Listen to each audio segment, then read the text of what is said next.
En esta sesión, que vamos a referirnos a los aspectos sociosanitarios desde perspectiva de la farmacia comunitaria, pues vamos a contar para el desarrollo de esta temática tan importante en este tiempo y con vistas al futuro muchísimo más todavía si cabe, vamos a contar con auténticos primeros espadas. Empezamos por un primer espada andaluz, por supuesto, que es José Antonio Trigo, presidente de la Sociedad Española de Geriatría y Gerontología. Tenemos una gran suerte de poder contar con su ayuda. Tenemos también a su lado a Primitivo Ramos, que es médico especialista en geriatría, pero con una superespecialización en los temas de nutrición, que son absolutamente clave en el mundo de las personas mayores, y por tanto seguro que su intervención va a ser del máximo interés de todos ustedes. Tenemos también la suerte de contar con doña Carmen Balfagón, antigua amiga desde hace mucho tiempo y también sufridora en muchos avatares conjuntos, siempre por supuesto con una profunda clave de lo social, y que ella en esta última temporada está desarrollando en la Comunidad de Madrid, en la Consejería de Asuntos Sociales y en particular como directora general de coordinación de la dependencia. Muchísimas gracias, Carmen, por estar con nosotros. Gracias, Julio. Y tenemos también todavía más, digamos, otro superespada dentro de esta mesa, que es don José María Sansegundo. José María Sansegundo, el sociólogo, es el presidente de un grupo impresionante de sociólogos, que es concretamente el Grupo de Análisis e Investigaciones Sociológicas. Y finalmente no cabría que hubiera nada social si no estuviera asentado sobre una base económica fuerte, porque solo es imaginable en la cabeza de algunos que pueda haber cielos sobre cementerios económicos, paraísos sociales sobre cementerios económicos sencillamente no existen. Y si existen, a veces son sencillamente una sensación que se la lleva el viento. De tal manera que tenemos, por tanto, la suerte de contar con todos ellos. Ellos van a tener entre 10 y 15 minutos de tiempo de exposición para luego tener un debate con todos ustedes por el tiempo que nos permita la organización, que sabemos que es limitada, aunque el interés sea grande de los temas. Por mi parte, solamente hacer una reflexión introductoria para que ellos ya pasen seguidamente a hablar. La reflexión introductoria pasa por algunas cifras y algunos datos que creo que son extraordinariamente significativos. En España tenemos en este momento un 17% de la población mayor de 65 años. Y de ellos, aproximadamente 2,5 millones de personas tienen más de 80 años. Si tenemos en cuenta eso, y tenemos en cuenta que de aquí al año 2050 prácticamente duplicaremos todas las cifras, estaremos en aproximadamente un 36% en el caso de mayores de 65 años, y estaremos en 6,5 millones de personas mayores de 80 años en ese periodo. Esto no es una cosa futurible, es que esto se va a ir produciendo de una manera inexorable en años inmediatos. Prácticamente para el año 2030 serán 4 millones de personas mayores de 80 años. Estamos hablando, por tanto, de un colectivo de una importancia social enorme y de una importancia sanitaria indiscutible. Si tenemos en cuenta que aproximadamente el 80% de las recetas que se dispensan en farmacia son de personas que son pensionistas, esto indica la importancia que tiene en este aspecto de la dispensación. Pero estamos en un momento en el que la farmacia comunitaria está renovándose, está impulsándose, está sintonizando con el futuro. Y por eso los servicios que desde las farmacias comunitarias pueden dar para estas personas mayores que cuando son dependientes todavía necesitan más el apoyo, pues bien, son servicios de extraordinaria trascendencia. Desde lo que es la dosificación personalizada, pasando por todos los temas de farmacovigilancia, de cumplimiento terapéutico, de atención domiciliaria, la problemática que hay respecto de residencias, respecto de centros de día. En definitiva, hay toda una panoplia de circunstancias que son muy importantes y que sin duda alguna la farmacia comunitaria tiene que tomar muy buena nota de ello. Sabemos que la dispensación sigue siendo crucial en las farmacias españolas y en las de todo el mundo, pero qué duda cabe que la atención farmacéutica trasciende de la dispensación.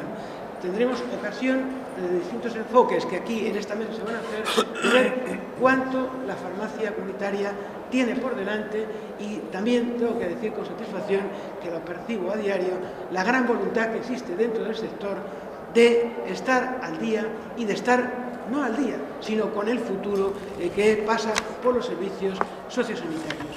Finalmente, indicar que este futuro por el que apuesta la farmacia ha sido tenido en cuenta por el propio Gobierno, y quiero destacarlo especialmente en este momento, en la apertura de conversaciones para construir un espacio sociosanitario en España.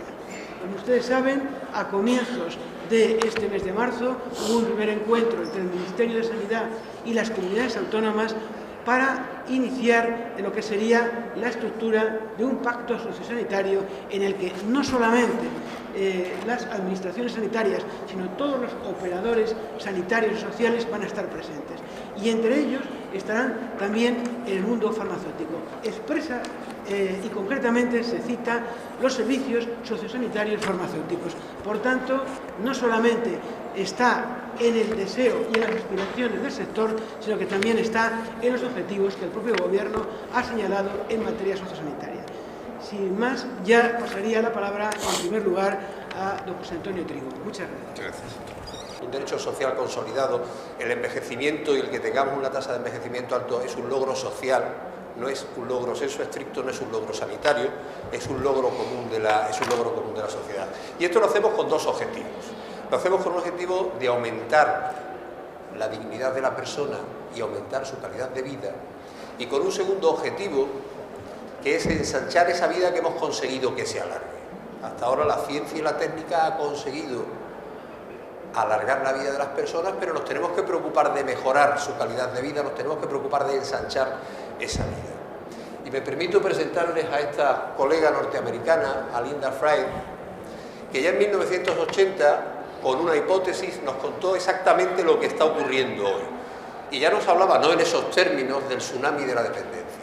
Linda Fried emitió una hipótesis en 1980 que llamó de compresión de la morbilidad, y que viene a decir que vivimos habitualmente muchos años, o vivimos más años, a base de comprimir enfermedades, de haber hecho crónicas enfermedades que antes terminaban con la vida de las personas, y esa compresión de la morbilidad la llevamos a los 3, 4, 5 últimos años, pero a costa de una situación de dependencia. Bien, esa que era una hipótesis, pues luego se ha ido comprobando y se ha ido verificando. De hecho, los patrones de Linda Fried hoy día son los patrones que nos marcan los conceptos de fragilidad, los conceptos de manejo de situaciones de fragilidad en personas mayores.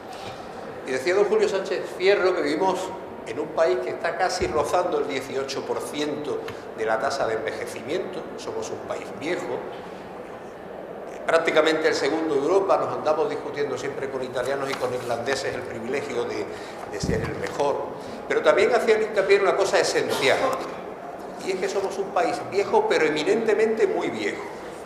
Hay un sobrecrecimiento, ha habido un sobrecrecimiento de la población muy mayor, de la población mayor de 80 años, que viene a representar algo más del 5%, el 5-24% del total de nuestra población. El 5-24% de los españoles tienen más de 80 años. Y además vivimos con tasas globales de discapacidad elevadas, de aproximadamente el 8,5% de la población, superponibles a las de otros países de nuestro entorno y superponibles a las de otros países allende los mares. Y nuestras tasas de dependencia tienen muchísimo que ver con la movilidad, tienen mucho que ver en primer lugar con la motricidad, pero también mucho que ver con problemas relacionados con la desaferización sensorial, con problemas de audición y con problemas de visión. Me permito recordar un dato penoso, y es que las cataratas son la primera causa de ceguera legal en el mundo. Problema que se resuelve en 20 minutos, pero todavía siguen afectando. Y además de tener una tasa global de discapacidad alta, tenemos un importantísimo número de personas mayores con algún grado de discapacidad, más de 600.000, que viven de forma solitaria, que viven en soledad. Y me permito introducir otro dato. Cuando se hace la encuesta nacional de salud, el primer problema de las personas mayores, encuesta nacional de salud, no es la artrosis, no es la tensión, no es la diabetes, es la soledad, que se vive como enfermedad, como auténtico problema de salud en nuestras personas mayores. En el ámbito institucional hay más de 350.000 personas y, como es lógico suponer, con una tasa de discapacidad altísima, que superan en estos momentos el 92%. La residencia, el mundo institucional, ha recibido un vuelco y ha dejado de ser la residencia de pensionistas que conocimos en los años 70, donde las personas, cuando se jubilaban, decidían irse a vivir, para ser el sitio donde atendemos a las personas con problemas de autonomía, con problemas para mantener esa autonomía en el domicilio. Y si hacemos proyecciones de la población, veremos como ese 5% de mayores de 80 años que actualmente viven en nuestra sociedad se va a disparar y va a pasar del 18-19% en muy breve tiempo. Pero claro, a este escenario de personas mayores no podemos ocultar el escenario que vive la sociedad en nuestros días, con un decremento importante en las inversiones en sanidad, pero también con cifras muy preocupantes, por ejemplo, en el consumo, en el descenso del consumo de alimentos frescos, que luego el doctor Ramos nos comentará como esencia de alimentación. Y si nuestra sociedad enferma, nuestra sociedad quiere remedios para enfermar. Y miren cómo se disparan las tasas de consumo de ansiolíticos y de hipnóticos en los últimos años. Y cuando analizamos los gastos globales, esos que estamos reduciendo en salud, pues tenemos que en esa dispersión de forma de gastar el dinero en salud, pues gastamos más en atención especializada, algo menos en atención primaria, todavía oscilando y muy parejo al gasto de atención primaria, el gasto farmacéutico y el gasto por otros motivos en la línea azul que pueden ver abajo del todo. Si a eso unimos que nuestras personas mayores son por esencia pensionistas y que la revalorización de sus pensiones caen a ese ritmo, pues obtenemos una gráfica decepcionante sobre el aumento de desigualdad en nuestro país. Gráficas calculadas por los coeficientes Gini, que nos colocan muy por encima de la Unión Europea en tasas de desigualdad, o cuando aplicamos la tasa de desigualdad a nuestro país y decimos, vamos a ver, el 20% de los que más ingresan y el 20% de los que menos ingresan, que es una forma fácil de medir la desigualdad, el disparo es aún mucho mayor y estamos casi un 18, un 20% por encima de los países de nuestro marco de referencia. Y lógicamente el mundo de la farmacia se resiente, porque se resiente la prescripción, porque se resiente el precio, y hace, y supongo que el economista con mucho más fundamento analizará estos datos, bueno, pues que la implantación de algunos tipos de medidas haya hecho caer el dinero que se destina a farmacia. ¿Y quiénes son los actores? Pues los actores son, desde nuestro punto de vista, las personas mayores, marcadas por una cosa, por la variabilidad. 3 minutos, vaya por Dios. Bien, la variabilidad. El envejecimiento es totalmente asincrónico de unas personas a otras. Y tenemos desde personas mayores, sanas, autónomas, como ese señor que anda haciendo footing por ahí, a personas con la misma edad que viven en una absoluta situación de dependencia. Tenemos personas prefrágiles que están en ese equilibrio inestable que va a aumentar cuando aparezcan criterios de fragilidad, los que voy a comentar a renglón seguido, y personas que viven en situación de dependencia. Y sobre todo con un enfoque puesto, y es que las personas mayores gastan. Y ese es el mensaje que recibe la sociedad. No el mensaje de qué necesitan, sino que gastan continuamente. Y el gasto, lógicamente, cuando lo analizamos por grupos de edad, se dispara en aquellos grupos de edad que padecen más enfermedades, que padecen enfermedades más crónicas y las padecen durante mucho más tiempo. Con tasas de fragilidad, como en este estudio de Lancet de principios del año pasado, del 9,9%, casi el 10% de la población mayor vive en situación de fragilidad. Pero es que los prefrágiles, los que están en equilibrio absolutamente inestable, son casi el 50%. Con lo cual, cuando aplicamos esos criterios de fragilidad, estamos viendo que viene dado de la mano de esa comorbilidad, de esos procesos que hemos sumado en los últimos años de la vida, y que la fragilidad será un marcador inexorable de dependencia en el futuro. Y la tasa de dependencia de personas dependientes en nuestro país, pues miren cómo crece, en 20 años. Pasa de un 22,34 a un 26,5 aproximadamente. Y la otra parte de la actuación, ¿quién la pone? La ponemos nosotros. ¿Cómo atender a las personas que están en esta situación compleja? La única forma, de la que desde la geriatría y la gerontología estamos convencidos, y en nuestra praxis, es en equipos incluyentes de profesionales, en equipos que trabajen de forma interdisciplinar y transdisciplinarmente. Si no trabajamos todos en el mismo carro, si no empujamos en el mismo sentido, la atención va a ser nefasta. Y en ese carro estamos los profesionales de la salud, están los profesionales del derecho, están los profesionales de la administración. Como ejemplo, y aprovechando que está nuestra directora general aquí, la Sociedad Española tiene firmado un convenio, ha plasmado ya en obra escrita colaboraciones con la administración. Por ejemplo, en este manual que tuvimos el privilegio de presentar de la mano hace bien poco tiempo. Y no es un manual para profesionales, es un manual para cuidadores de personas en situación de dependencia.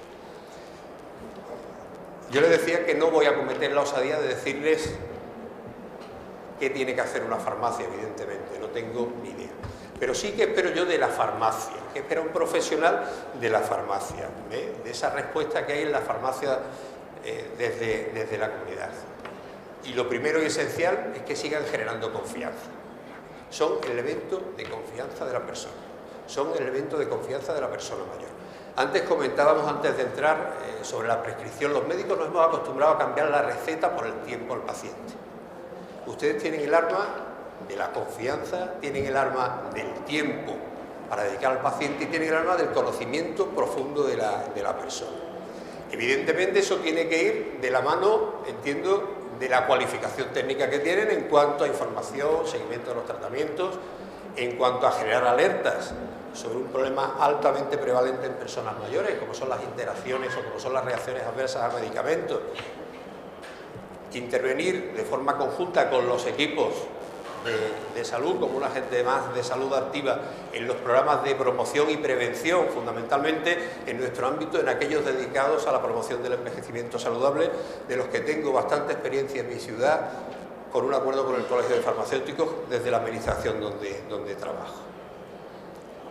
Y les damos una pincelada de un problema importantísimo. Más del 55% de los ingresos hospitalarios de personas mayores tienen que ver con reacciones adversas a medicamentos y con interacciones. Y si no trabajamos en la misma línea, los que prescribimos de hacerlo con juicio y ustedes de levantarnos alertas y hacer un feedback de información, pues seremos, nosotros por lo menos seremos responsables de esto. Y otro aspecto que me interesa, cómo se implica la farmacia en el mundo institucional, cómo se implica en la relación con los centros sociosanitarios y con la residencia. El flujo, cuando la farmacia está integrada en el centro. ¿Perdón? Ah, bien.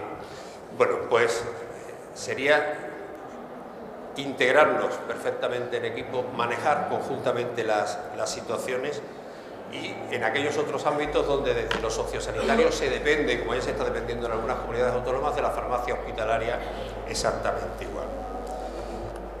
¿Y qué espera el público de nosotros? Pues que seamos agentes efectivos de salud, que nuestro trabajo se integre y se centre en la persona, que entendamos, que seamos sensibles a esa complejidad, que seamos eficaces, eficientes y que sigamos generando esa confianza que esperan de nosotros. Gracias.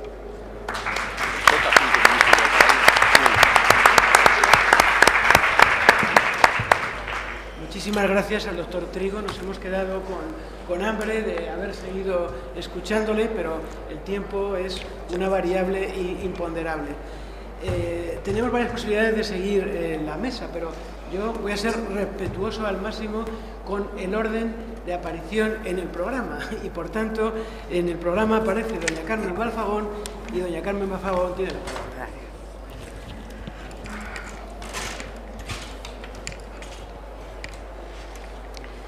Bueno, buenos días. Este es el problema de la estatura, que siempre me ladeo porque si no, no les veo a ustedes. Siempre tengo algo delante. Quería presentarme, había pensado poner unas diapositivas, no las voy a poner. Yo soy funcionaria desde hace 42 años, quizás no haya valido para otra cosa, pero es lo que soy. Soy licenciada en Derecho y licenciada en Criminología. Y ahora dirán ustedes, hombre, pues algo tendrá que ver con la dependencia, lo de licenciada en Criminología. Bueno, pues no tiene mucho que ver. Bueno, yo sé, y además me he comprometido a ser breve para que haya tiempo de sobra y que no se alarguen en exceso estas ponencias.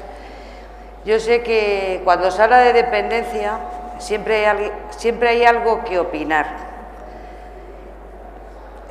para bien o para mal, normalmente para mal.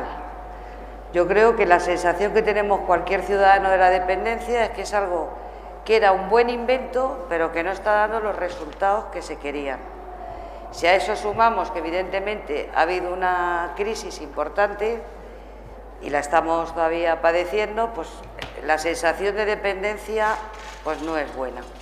A mí me da mucha rabia, por ejemplo, y tengo que hablar de donde desarrollo mi actividad profesional, que es la Comunidad de Madrid, que sistemáticamente en algún debate parlamentario se hable pues de que los recortes que ha habido en dependencia, Sí que me da rabia porque yo entiendo, y en esto tengo que ser honesta, que en la Comunidad de Madrid realmente esos recortes no se han dado. Pero sí que me da mucha rabia pensar que una ley tan importante, se haya convertido en 17 modelos distintos. ¿Qué quiero decir con ello? Que según donde estés tienes un modelo distinto de dependencia, que según donde estés las prioridades son unas o son otras. Yo creo que dependencia, y sé que se está avanzando en eso, tiene que ser algo más, y que es un sistema que si ya no se hizo desde el primer momento, blindándolo dentro del conjunto como una prestación de la seguridad social, yo creo que en eso tenemos que avanzar. Pero no me quiero centrar solamente en dependencia, porque he cotillado unas diapositivas de mi compañero, el que va detrás y también va a hablar de dependencia, como estaba sentada a su lado. No me quiero centrar en eso, me quiero centrar en que en materia de dependencia todos tenemos un papel muy importante. Y quiero agradecer en este momento al Colegio de Farmacéuticos el que me hayan dado la posibilidad de venir, porque les he pedido, y creo que hay una buena disposición, a hacer un convenio de colaboración con el Colegio de Farmacéuticos. El doctor López Trigo lo ha dicho, nosotros hemos firmado un convenio con la Sociedad Española de Geriatría, porque quien piense que en el ámbito de la administración, ya sea autonómica o estatal, en un campo como la dependencia puede avanzar solo para la mejora de esas personas que tienen ese reconocimiento de ese derecho subjetivo dado, está muy equivocado. Nosotros necesitamos, y es la visión que yo he entendido que teníamos desde la Comunidad de Madrid, el apoyo de todos los profesionales que tienen algo que ver con esas personas dependientes. ¿Por qué nos ha venido muy bien la colaboración con la Sociedad Española de Geriatría? Porque hemos hecho pues un manual que será bueno o malo, pero lo hemos hecho con mucha ilusión para los cuidadores, porque es una figura que yo insisto, no podemos olvidar. El papel del cuidador en el entramado de la dependencia es tremendamente importante. Y decía el doctor López Trigo que las personas mayores sienten la soledad, sí, estamos de acuerdo, pero también, y creo que lo entendemos todos, el cuidador también a veces está muy solo, tremendamente solo, y yo creo que es lo que tenemos que potenciar dentro del mundo de la dependencia. Por eso desde aquí sirva mi intervención para lanzar ese mensaje de colaboración. Es muy importante y la tenemos perfectamente definida y lo avanzaremos en el convenio de colaboración, la figura del profesional farmacéutico dentro del mundo de la dependencia.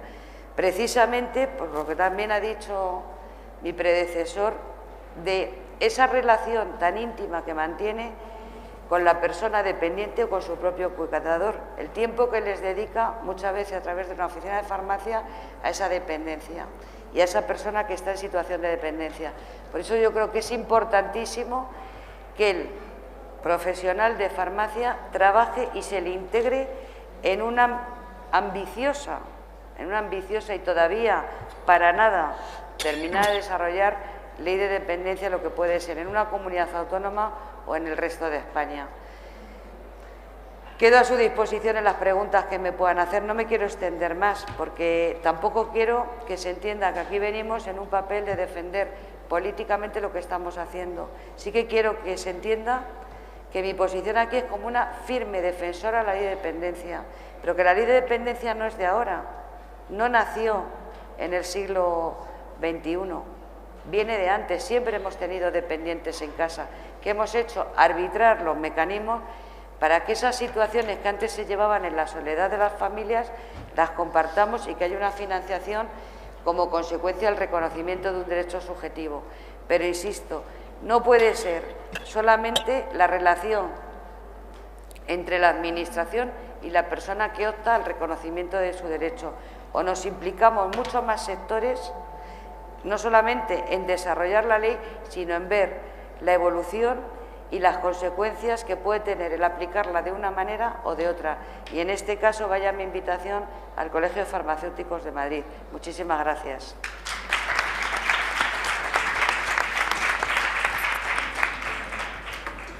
Muchas gracias, Carmen. Tu intervención ayuda a sembrar para el futuro. Y me consta, también lo decía el doctor López Trigo, que ese espíritu de apertura que tenéis en la Consejería de Asuntos Sociales se va a mantener, aunque tus responsabilidades, según cuentan algunas crónicas, van a verse incrementadas. Bueno, no pasa nada. Entonces, confiemos que ese incremento de responsabilidades se traduzca también en un incremento todavía mayor, si cabe, del apoyo a lo que vienes haciendo. Muchísimas gracias. Gracias, Julio. Siguiendo el turno que, tal como está en el programa, a continuación pediríamos que interviniera don José María San Segundo.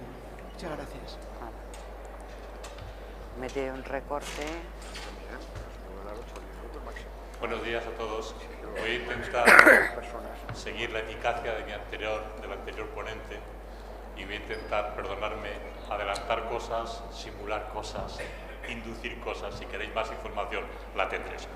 Simplemente decir que vamos a presentar algunos resultados de un estudio que hizo la Universidad Europea con la colaboración de la Fundación AstraZeneca y que dirigimos don Julio Sánchez Fierro y yo mismo. Sí, hijo. Bueno, si es una empresa de investigación, soy representante de ella, lo decimos con mucho orgullo, el primer grupo independiente de investigación de mercado de España. Primera pregunta es, hemos hablado de dependencia y mayores. ¿Quiénes son los dependientes? Y hemos hecho un estudio de mucha muestra. Me ahorro todos esos apartados para dar algunos mensajes. Que quiero empezar a decirlo. La dependencia y mayor es un problema, es una responsabilidad y es una oportunidad.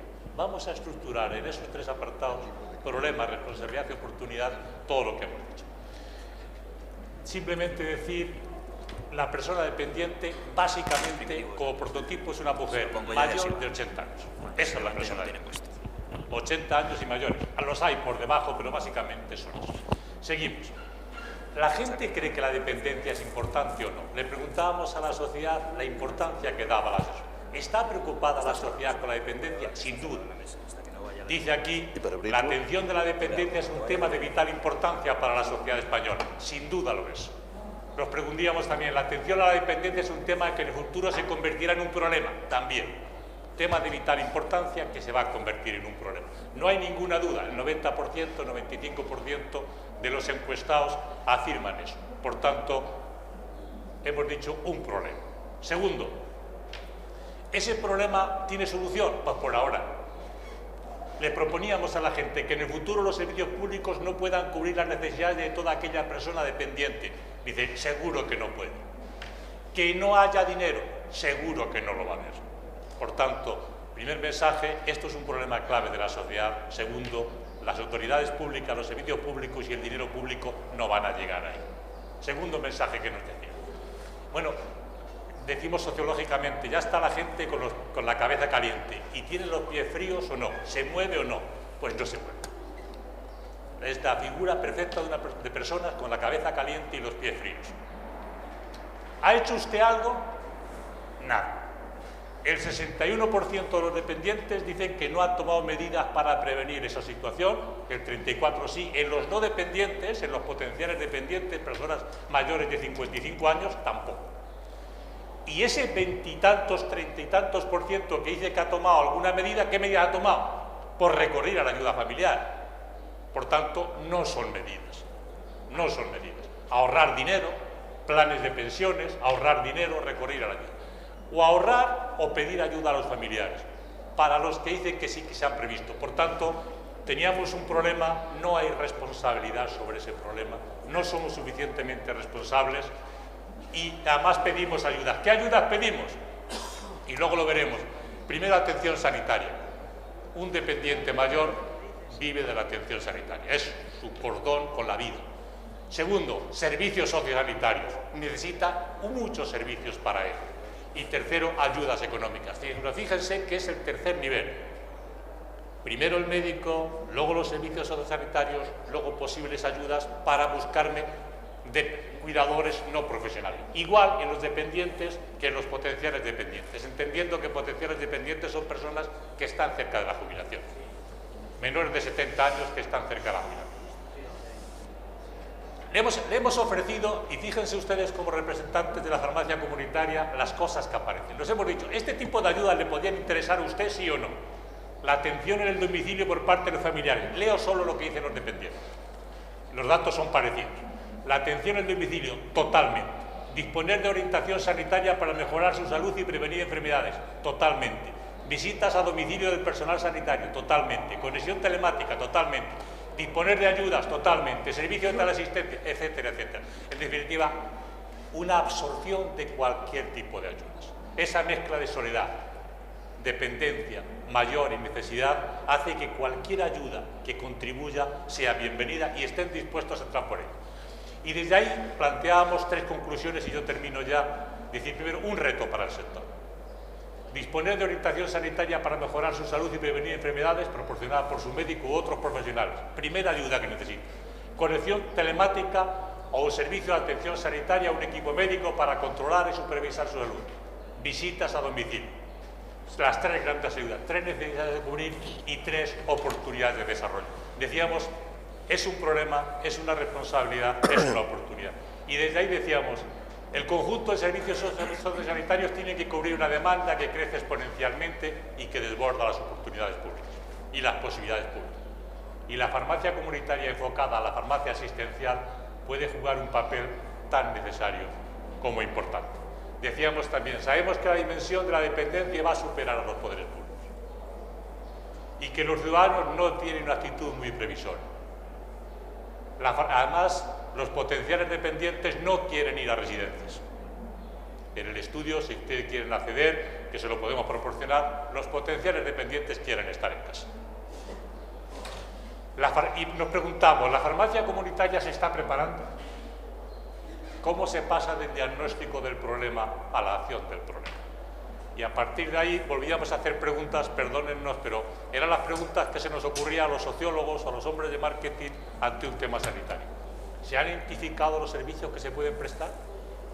¿Se han tomado las decisiones oportunas tanto a nivel individual como colectivo? ¿Se ha comenzado su desarrollo técnico y comercial? Lo que sí que es cierto es que hay un escenario que demanda en torno a la farmacia y demanda servicios y gestión desde ella. Y desde ahí daros las gracias y decirlos que adelante. Cualquiera que quiera disponer del estudio es muy amplio, aquí hemos puesto algunos planteamientos, se lo haremos llegar. Muchas gracias a todos.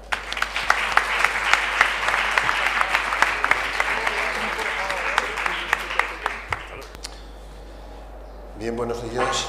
En primer lugar, queridos compañeros de mesa, autoridades, señora directora general de Coordinación de la Dependencia de la Comunidad de Madrid, Querido público, en primer lugar querría agradecer a la organización de Infarma el habernos invitado como Sociedad Española de Geriatría y Gerontología a este importante evento.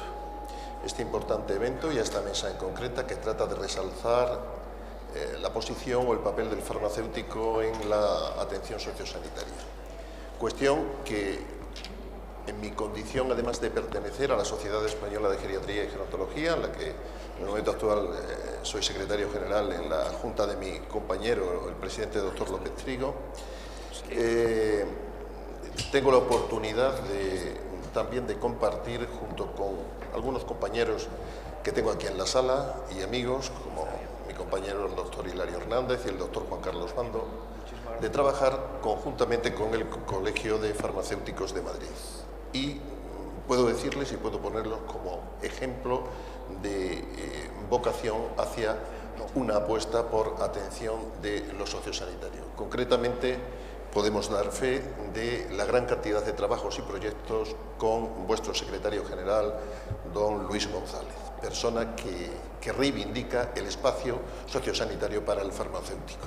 Y al mismo tiempo, sin ser notario, doy fe del enorme esfuerzo que asimismo hacen la Dirección General de Coordinación de la Dependencia junto con el Colegio de Farmacéuticos de Madrid, en la figura de don Carlos Ibáñez, en este caso, por establecer rutas, conciertos que garanticen o mejoren la atención sociosanitaria y la incorporación del farmacéutico como agente de salud a ese escenario. Dicho esto, pues el tema que a mí me ocupa es un tema muy técnico, es hablar de alimentación y nutrición en la persona mayor. Voy a tratar de ceñirlo a los 15 minutos que me exige el guión. Yo traía preparado una batería de diapositivas, con lo cual voy a ir saltando. Me permiten que algunas de ellas son consabidas y podamos ir dando unas frases de lo principal en esta materia. Pues miren, cuando hablamos de alimentación y nutrición, todos sabemos que estamos hablando de dos procesos que a menudo se equivocan, pero son dos procesos totalmente diferentes, ya que el primero es un proceso voluntario, en el cual pues, nos dedicamos a lo que es un poco la selección de alimentos, preparación, elaboración e ingesta, y el segundo es un proceso totalmente involuntario, a través del cual los nutrientes, las sustancias químicas contenidas en esos alimentos, los incorporamos en nuestro organismo a través de la digestión, absorción y el metabolismo para formar parte de él y en esos procesos concatenados adquirir la energía y los nutrientes necesarios para la reparación, transformación de los tejidos orgánicos y para el propio metabolismo. Todos sabemos que la alimentación tiene numerosas vertientes, numerosos espacios que ocupa, desde la vertiente social y cultural, ya que todos sabemos que comer es un placer, es un acto social y relacional, sujeto a una serie de costumbres, sujeto a una serie de tradiciones que varían en función del momento histórico, social y cultural en el que estemos, pero también tiene un componente, una vertiente nutricional. La alimentación es necesaria para ese aporte energético y de nutrientes y para mantener las funciones vitales y, cómo no, el mejor estado de salud de las personas, sean mayores o no. Y al mismo tiempo tiene una última vertiente, que es la vertiente terapéutica, ya que la alimentación entra en juego no solo para alimentarnos en situaciones estándares, sino también cuando hay situaciones de enfermedad, bien sea por defecto o por exceso. Pero nosotros no ingerimos nutrientes cuando hablamos de la nutrición, nosotros ingerimos alimentos a través de una dieta que cada vez sabemos que está más estrechamente relacionada con la salud, hasta el punto que constituye uno de los 3 pilares básicos o de los 3 determinantes básicos de salud de las personas, junto con la actividad física y con la eliminación de los hábitos tóxicos. En este sentido, sabemos que existe una estrecha relación entre salud y enfermedad y la alimentación y nutrición de las personas, de tal forma que cuando en ambos se dan buenas condiciones, pues tenemos a personas sanas, pero cuando llevamos una dieta inadecuada se entra en malnutrición y es más fácil caer en otra serie de enfermedades que complican. Está fuera de cualquier duda que llevar una dieta saludable, incluso en personas mayores, algo que se cuestionaba hace poco, siempre que éstas tengan una expectativa de vida superior a 2 años, generará beneficios al organismo. Beneficios tanto a corto plazo, como en el control del peso, como a largo plazo, en la función osteoarticular, cardiovascular, etc. Y también sabemos que hoy, en la etapa actual, decíamos en el momento histórico en el que nos encontramos, alimentarse ya no es sinónimo de saciar el hambre. Hoy en día la alimentación adecuada es una alimentación racional, juiciosa, a través de la cual, a través de una dieta variada y equilibrada, introduzcamos ese concepto de dieta saludable que permita el máximo desarrollo de salud de las personas, disfrutando, por supuesto, del placer de comer, evidentemente.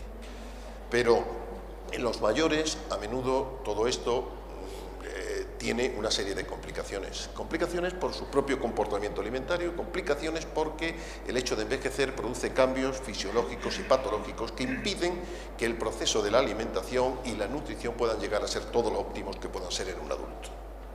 En cuanto al comportamiento, sabemos lo complejo que es modificar los hábitos de las personas mayores. Es una de sus principales fuentes de insatisfacciones, hasta el punto que el concepto de dieta saludable, que en un adulto encierra un mensaje positivo, para la persona mayor casi encierra un mensaje negativo, casi un sinónimo de dieta de régimen, de forma que en algunos casos produce un rechazo sistemático si no somos muy habilidosos y vamos introduciendo paulatinamente este concepto y de una forma intermedia, es decir, planteándonos objetivos nutricionales intermedios para llegar al objetivo final de la dieta saludable. Tienen un comportamiento alimentario muy definido, arraigado durante años, fruto de costumbres culturales. ¿A qué andaluz se le quita el gazpacho? Ellos quieren comer de cuchara, como le llaman, no aceptan los platos únicos, los platos preparados, la comida de catering. Esto es una realidad que tenemos que saber que existe y para la que tenemos que estar preparados para ir transformando lenta y paulatinamente. Pero además hay incluso diferencias entre el sexo. Y fijaros cómo se contraponen con estas fechas que tenemos ahí, de que la dieta preferida para la mujer, que se asimila más a dieta saludable o dieta mediterránea, es la rechazada para el varón y viceversa. En definitiva, vemos que tenemos un componimiento alimentario complejo, que hace que la dieta que llevemos no sea una dieta sana, sino que sea una dieta hiperproteica, hipercalórica, hiperlipídica y baja en hidratos de carbono y en fibra, y muy rica en alcohol o por encima de lo que cabía esperar. Así pues, se precisa un cambio en los modelos o en los hábitos dietéticos, pero siendo muy cabales para conseguir esos objetivos finales y no generar rechazo. Pero además los mayores tienen otro problema. Tienen el problema de los cambios fisiológicos que en ellos se producen. Tienen problemas de visión, problemas de audición, problemas olfatorios, problemas en cuanto al gusto, problemas en la salivación, no mastican adecuadamente, problemas para deglutir. Todo eso genera una dificultad para absorber determinados nutrientes, un tránsito intestinal alterado, más lento, con un vaciado alterado, hay nutrientes que no se absorben, pierden el apetito, hay un aumento de las hormonas que generan anorexia y una disminución de las que generan orexia, estimulan el apetito. En definitiva, tenemos una serie de hándicaps importantes para que la persona mayor termine bien nutrida finalmente. Y otro hándicap, el tercero que les decía, es el de los problemas que acontecen patológicos. No solo tenemos lo que hasta ahora tenemos, sino que además en las personas mayores es muy frecuente la tendencia a padecer enfermedades crónicas, sino más de unas que se asocian entre sí, fenómeno de la pluripatología, pero no solo se asocian, sino que se potencian negativamente entre unas y otras. Fenómeno de la comorbilidad que llamamos los geriatras, y que estas enfermedades les generan dependencia y que la dependencia dificulta o es un factor de riesgo también para la malnutrición. Y además están polimedicados, toman de 5 a 7 medicamentos, como contaba el doctor López Trigo. Y fíjense ustedes los medicamentos, cómo condicionan el apetito. Unos de ellos los estimulan, otros de ellos lo inhiben, y fíjense cómo inhiben la absorción o interfieren en la absorción de nutrientes esenciales. Y fíjense cómo algunos actúan como anorexígenos, otros alteran el gusto, otros inhiben la absorción de nutrientes y son medicamentos de los que usualmente cualquier persona mayor tiene que tomar en su arsenal diario. Bien, dicho esto, vemos que por muy dieta saludable que lleve un anciano, le resulta muy dificultoso terminar bien nutrido. Y aquí es donde entra esa complejidad. Entonces tenemos que establecer una serie de estándares de en qué consiste la dieta saludable, cuáles deben ser esas cantidades que debe tomar de cada uno de esos nutrientes o de esos alimentos, que es lo que denominamos los requerimientos nutricionales o las ingestas básicas recomendadas, que como sabemos son individuales para cada persona en función de su edad, sexo, actividad física que realice y enfermedades, etcétera, que tenga. En tal sentido, voy a darles un repaso ligero porque el tiempo no permite más, saber que esas ingestas básicas para la energía, la cantidad de calorías que necesitamos, tenemos una fórmula que es la de Harris-Benedict, que nos podía llevar eternamente a un cálculo mucho más sencillo. La OMS propone 30 kilocalorías por kilogramo de peso de cada persona, con una distribución adecuada, distribuida entre comidas de un 25, 45, 10% y 25% respectivamente. Y cuando haya actividad física o situaciones de estrés, se establecen unos índices correctores. Y cómo eso se tiene que distribuir para hacer una dieta adecuada en aproximadamente un 55% de esa energía a base de hidratos de carbono, un 30%, no más, de grasas y un 15-17% de proteínas. Además de una serie de micronutrientes en unas cantidades determinadas y, cómo no, unos elementos tracers, estos que solo significan menos de un 0,01% del peso del organismo, pero que ahí deben estar. Y para configurar todo eso, nada mejor que unas imágenes gráficas como nos tienen hecho la Sociedad Española de Nutrición Comunitaria, que son las pirámides. Si utilizamos juiciosamente las pirámides y confeccionamos una dieta con arreglo a esas pirámides, seguro que acabamos sin llegar a la obsesión a obtener una dieta variada, equilibrada y saludable. O las tablas de raciones, que también es otro método. Si nos ajustamos a estas tablas, seguro que terminamos con esa dieta saludable, vuelvo a repetir, sin llegar a la obsesión. Y hasta aquí es todo en cuanto a necesidades, ingestas, etcétera. Pero cumpliendo esto, ¿cómo voy, moderador? Bien, gracias. Pues cumpliendo esto, luego entraña una dificultad en la persona mayor que termine, como se decía, bien nutrido. Podemos dar una alimentación, una dieta correcta, dieta saludable, pero el problema es que aquí tiene que haber un equilibrio entre lo que una persona ingiere y entre lo que una persona gasta. Y ahí está el verdadero problema de la persona mayor. Es que son propensos a desarrollar una malnutrición proteico-calórica por una serie de causas endógenas, mayoritariamente, no por causa exógena, por falta de aporte externo, etcétera. Eso puede ser en los países subdesarrollados.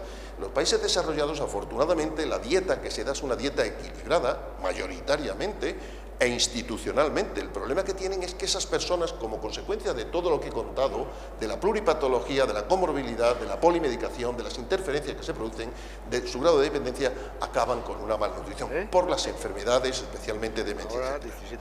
En este sentido, unas estadísticas que os traía, que resultan alarmantes cuando se dan, pero es que hasta dentro del propio ámbito hospitalario tenemos tasas de malnutrición que superan el 30% y el 50%. 2 minutos, gracias. Y alguna serie de los errores comunes que tenemos. Fijaros, la tendencia a poner regímenes de una forma irracional. En residencias, el 66% de los que toman régimen estricto tienen una malnutrición. Y además hay estudios que dicen que las personas mayores de 70 años no tiene mucho sentido someterlas a un régimen estricto por ese riesgo de malnutrición, salvo que tengan una enfermedad aguda descompensada a la que hay que controlar, por ejemplo, una diabetes. Y como no, deciros pues que la malnutrición tiene una serie de consecuencias y complicaciones. Como no, decía, si se está bien nutrido no suele haber enfermedades, si se está malnutrido la enfermedad va a ser la regla. Complicaciones en forma de infecciones, neumonía, abscesos, úlceras por presión, tendencia a la hospitalización, con aumento de la estancia media, con mayores complicaciones, con tendencia a la institucionalización y, como no, una mayor probabilidad de muerte. En definitiva, que la persona mayor, pese a estar bien alimentada, es muy frecuente que acabe malnutrido. Y uno de los retos de los profesionales de la sanidad, médicos y farmacéuticos como agentes de salud, será detectar precozmente, prevenir, detectar, estar alerta. Y para ello tenemos técnicas de cribaje o screening o valoración nutricional ampliada más típica del ámbito médico. Como screening, ustedes como farmacéutico pues pueden hacer lo que es un test simple de alimentación como el Determine o otros de ellos, o simplemente el control de peso. Saber que las personas que están perdiendo más de un 10% de su peso en 6 meses tienen un riesgo de malnutrición y que hay que derivarlas a su enfermero o a su médico, o el índice de masa corporal, que es el peso en relación a la talla al cuadrado. Todo esto es muy importante y ustedes pueden actuar como agentes de salud en su propia oficina de farmacia. Y en este sentido, decirles que cuál es, bajo mi punto de vista, modestamente, el papel que ustedes nos pueden ayudar y que creo que es esencial. Pues en primer lugar, control de la medicación. Saber esa serie de fármacos anorexígenos, fármacos que interfieren, es decir, consejo dietético también. Encuesta alimentaria a través de un test simple, como el Determine en esa población de riesgo, y valoración antropométrica a expensas del peso y del talla, alertando a esas personas selectivamente para derivarlos a su médico o su enfermera. Y Por último, decirles, como farmacéutico, que creo que su apoyo puede ser importante y que tengan en la cabeza que salgan con un perfil de riesgo de persona subsidiaria de supervisarla para evitar la malnutrición. Persona mayor que vive sola, viuda, recientemente, hace menos de un año, que vive y que siente la soledad, que tiene precariedad económica, que tiene pluripatología, especialmente enfermedades de órganos avanzados o neurodegenerativa como una demencia o cáncer, que está polimedicada y que ha tenido un ingreso hospitalario reciente. Sin más, espero haberles dado un perfil y unas nociones básicas para estimularles a ustedes a sospechar la malnutrición y a derivar a las personas e invitarles a que sigan avanzando por este espacio de atención sociosanitaria. Gracias.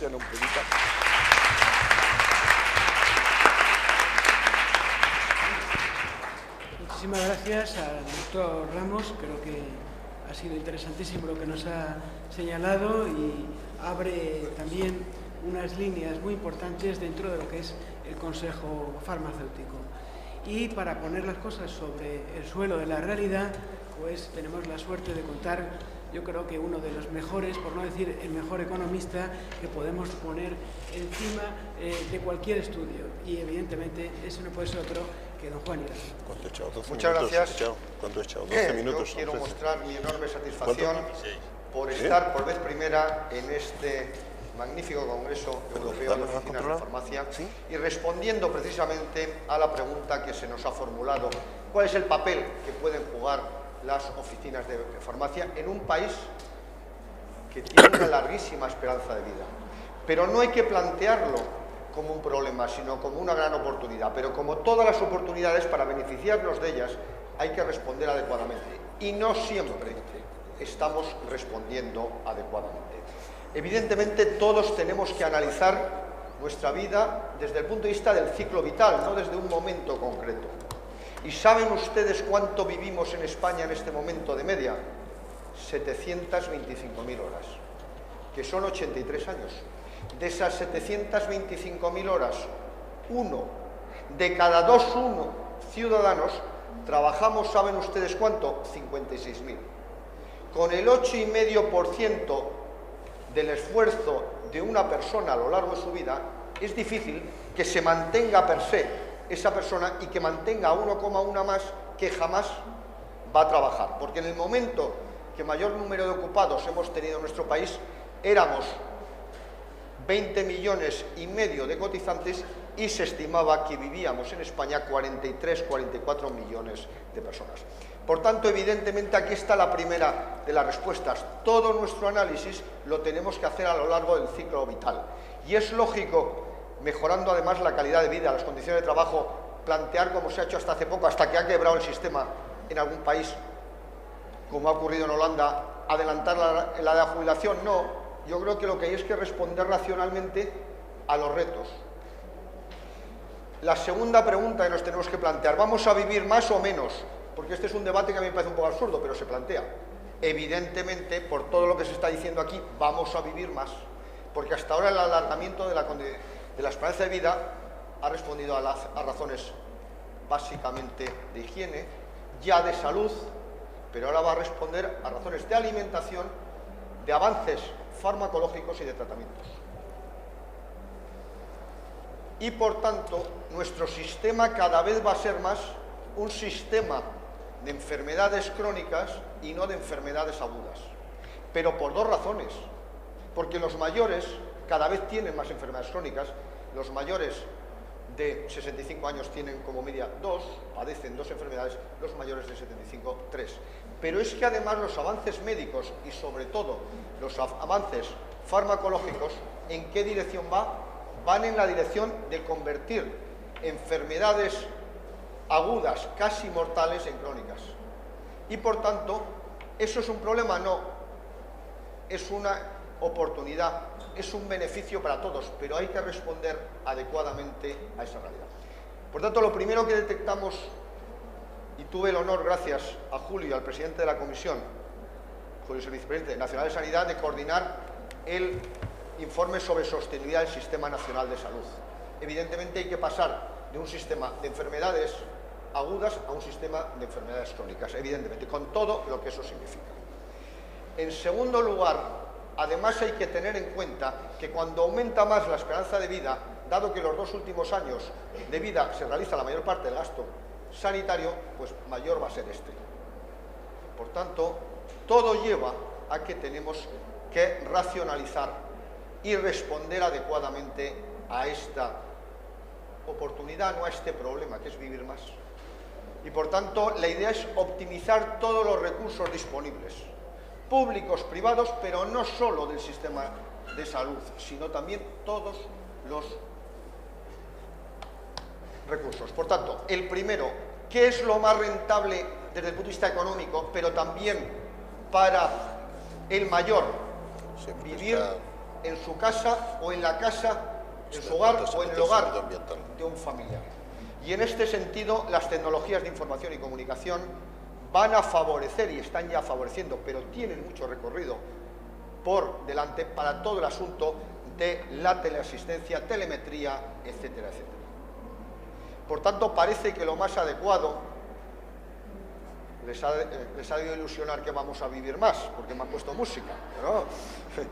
No sé si viene al cielo o de dónde viene. Pero además, ¿qué ocurre? Que al lado de casi todos los hogares hay una oficina de farmacia.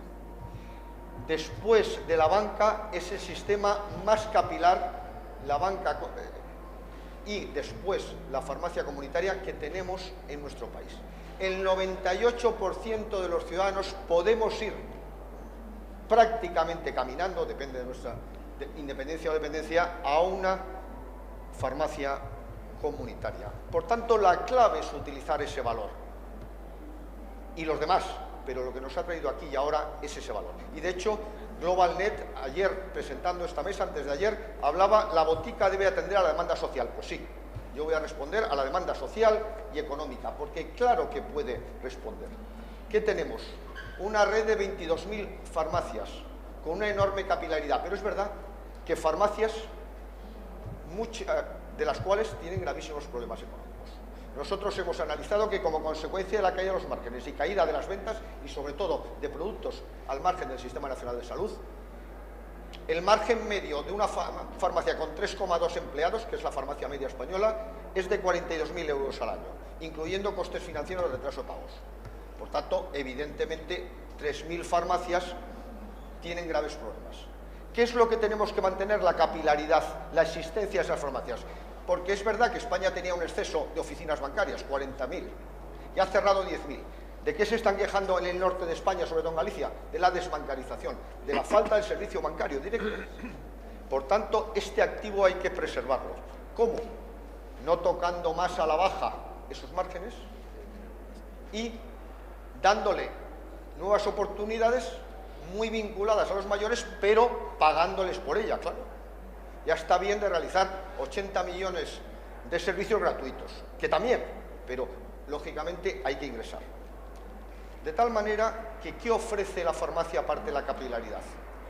Confianza. Probablemente es el profesional, y además sanitario, pero el profesional que en este momento tiene más confianza en una parte importante del territorio nacional. Antes era también el director de la banca, ahora ya no. Nosotros hicimos el estudio de los dos. Es un profesional que ofrece confianza. ¿Por qué? Porque es un gran profesional formado, con una disponibilidad entre 8 y 24 horas al día, sin necesidad de cita previa. Por tanto, ese activo lo tenemos que optimizar. ¿Para qué? Lo tenemos que optimizar a través de las tecnologías de información y comunicación, no solo para dispensar medicamentos, que por supuesto, y también empezar de una manera asociada a intensificar las fórmulas magistrales, la elaboración de fórmulas magistrales, sino también a través de las tecnologías de información y comunicación se puede seguir de una manera mucho más barata y más cercana y más cómoda para el paciente muchos diagnósticos y tratamientos, utilizando las tecnologías de información y comunicación, la capacidad de análisis, etcétera, trasladando al médico la información en tiempo real y cercano al hogar, que para mi juicio es el óptimo. ¿Qué debe hacer el farmacéutico también? Seguir a los enfermos crónicos en el asunto del seguimiento farmacológico de los polimedicados.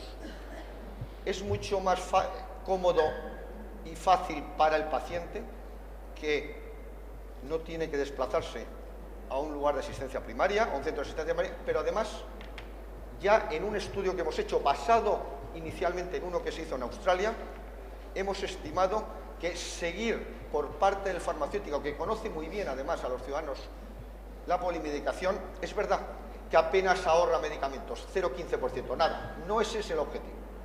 ¿Qué es lo que ahorra? Gastos de urgencias. Se han reducido a la mitad las urgencias según el estudio consigue, del 28,9 al 14,7 de los que hemos estudiado. Y eso tiene un coste, y eso se valora y es muy fácil de cuantificar. ¿Qué se reduce también? El número de ingresos hospitalarios, del 13,4 al 5,9, más de la mitad. Eso tiene un altísimo coste para el sistema. ¿Qué mejora? La salud. Se reducen las enfermedades o otro tipo de complicaciones del 29,5 al 14,5. Y la percepción del ciudadano de mejora de su calidad de vida por la asistencia sanitaria eleva 6 puntos. Por tanto, eso tiene un valor enorme para la sostenibilidad del Sistema Nacional de Salud. Significa un ahorro para un sistema que tiene que mantenerse ahorrando y siendo realista. Pero, evidentemente, quien realiza ese seguimiento tiene que tener una remuneración. Y eso es bastante fácil de estimar en función del número de personas o pacientes a las que siga, etcétera, etcétera. Es muy sencillo. ¿Quién lo debe pagar? El Sistema Nacional de Salud, evidentemente, porque permite la sostenibilidad del sistema, ahorrando a todos. Es el óptimo de Pareto en gran medida. Y por último, ¿qué debe hacer también la farmacia? Y está muy vinculado, seguir todo el asunto de alimentación, etcétera, etcétera, porque también además están muy bien formados. He escuchado con mucho interés la ponencia, pero ya lo tenía apuntado con anterioridad. Por tanto, la farmacia comunitaria, como otras instituciones, es imprescindible para sostener el Sistema Nacional de Salud en un país que cada vez vivimos más, cada vez somos más los mayores en comparación con los jóvenes, y que eso no debe ser un problema, sino una oportunidad para responder adecuadamente. Muchas gracias.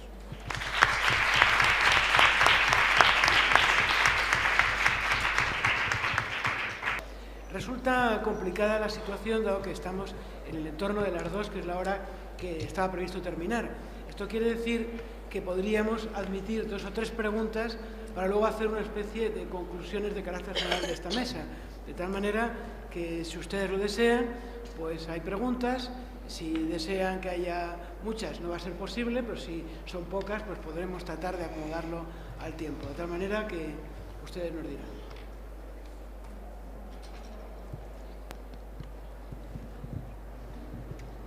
¿Les ha parecido entonces que... Hola, ¿qué tal, Luis? Sí, Buenos días. que podemos utilizar esta técnica de preguntas concretas, concisas y las precisas? Muy bien, enhorabuena a todos los ponentes porque se han puesto encima de la mesa pues algunas cuestiones que, como la sostenibilidad del sistema sanitario, en el cual el papel de la Oficina de Farmacia ha destacado el profesor Iranzo, es fundamental. Entonces, la reflexión que yo quiero hacer es que creo que en sanidad hay que hacer las cosas más a largo plazo. Entonces, esa sostenibilidad en la cual la farmacia debe jugar un papel parece que la estamos haciendo insostenible per se, porque se manejan algunos datos como que el 80% de los recortes que ha habido han sido a costa del medicamento. A lo mejor cuando necesitamos esa farmacia capilar y próxima resulta que nos la hemos cargado. Entonces, pienso que hay que reflexionar sobre esto para que las medidas sean dosificadas de otra forma, porque a la vuelta de la esquina, a finales del segundo semestre, va a haber otro decreto de precios de referencia que va a suponer 500 millones más de euros, en los cuales de 12.500 vamos a pasar como a unos 8.000 y pico, ¿no? Entonces, esa integración de la farmacia nos parece muy bien, estamos dispuestos, pero que a lo mejor cuando queramos, ha dicho el profesor Iranzo también, que debe de estar remunerado, entonces vamos a ver si actuamos en eso para que cuando queramos que las cosas funcionen resulta que no haya farmacias. Entonces es un poco una cuestión, una reflexión para que aborden ustedes en la mesa y especialmente el economista profesor Iranzo. ¿Alguna pregunta más para concentrar las respuestas?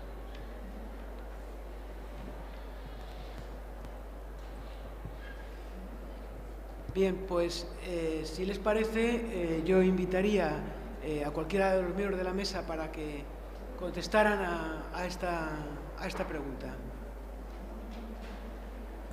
¿Alguien se anima? Ha dicho Iranzo, ¿no? Ha dicho él. Se ha referido Juan. Ha dicho. Muchas gracias. Yo, en primer lugar, tengo que decir que espero que nos hayan escuchado ustedes algo mejor que yo le he escuchado a usted. Probablemente yo estoy bastante sordo, pero la acústica desde ahí es muy complicada. Pero entiendo que usted me preguntaba que, evidentemente, no se debe seguir haciendo los ajustes a través de la farmacia comunitaria. Completamente de acuerdo. Y además, fíjense ustedes que yo creo que lo que han sido los ajustes coyunturales ya deben de estar acabando, porque la economía española ha iniciado un ciclo de crecimiento y generación de empleo que yo me atrevo a decir que va a llevar a un crecimiento este año del 1,5% del Producto Interior Bruto y a una moderada pero creación de empleo a partir del verano. Pero dicho lo cual, yo lo que estaba analizando todo son decisiones a corto, medio y largo plazo, pero por los cambios estructurales que se están produciendo vinculados básicamente a la demografía. Por tanto, yo creo que hay que optimizar todos los recursos. En primer lugar, evitar la quiebra de algunas de las 22.000 farmacias para mantener la capilaridad, y ahí hay que mantener el modelo C. Y segundo, aprovechar las ventajas de esos profesionales. Pero, como buen liberal, yo no entiendo trabajo sin que se cobre, porque si no, no es un incentivo. Y ese modelo en Australia funciona y no resulta enormemente complicado, igual que se estaba hablando en algunos casos, de que los propios trabajadores de un centro de atención primaria se quedaran con el centro y el ingreso dependiera de los pacientes asignados, pues aquí también se puede hacer perfectísimamente. Y en este sentido, los colegios y el Consejo General tendrían que jugar un papel fundamental, como hacen también los cobros. Creo que es una realidad fácil de medir y, por tanto, fácil de cuantificar de cara a la retribución. Y luego pueden hacer muchas más cosas, ya incluso de ventas libres, pero lo que nos había traído hoy aquí es responder a la pregunta ¿qué puede hacer la farmacia comunitaria con el asunto de la atención sociosanitaria, básicamente de los mayores? Muchísimas gracias. Yo creo muchísimo en los farmacéuticos y en la capilaridad de la farmacia. Muchas gracias. Yo, con el permiso de ustedes y sobre todo de los ponentes, me atrevería a hacer una especie de síntesis de conclusiones resultantes de las exposiciones que se han hecho. La primera de ellas sería que el futuro de los servicios sociosanitarios ha llegado ya. Es decir, los problemas están ahí, la necesidad de atenderlos van a ir increciendo. Por tanto, el futuro de los servicios sociosanitarios no es una hipótesis, es algo necesario. Segundo, las farmacias comunitarias están en una posición verdaderamente importante para actuar en ese escenario como auténticos agentes de salud.